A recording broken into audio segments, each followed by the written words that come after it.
Hello everyone, and welcome back to the channel. If you're new here, this channel helps you upgrade your English, expand your vocabulary, and sound more natural when you speak.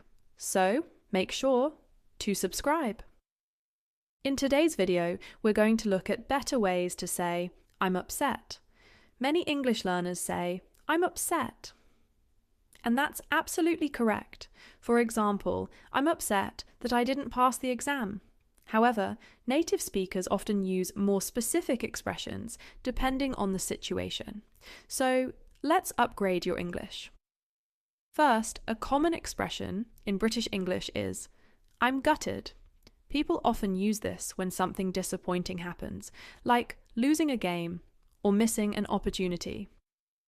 I was gutted when my team lost the final.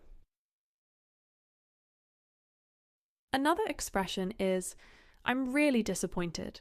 This is very common in everyday situations, especially when something didn't go as expected.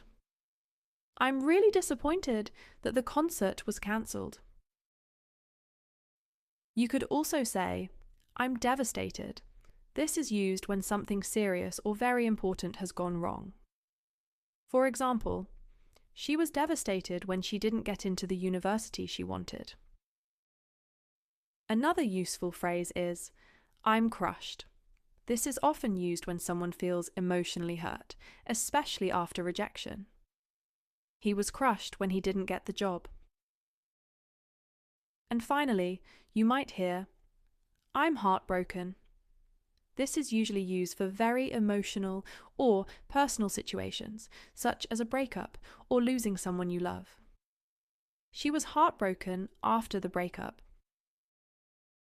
So, instead of always saying, I'm upset, try using one of these expressions to expand your vocabulary and sound more natural in English. Now it's your turn. Which expression would you use? Write a sentence in the comments.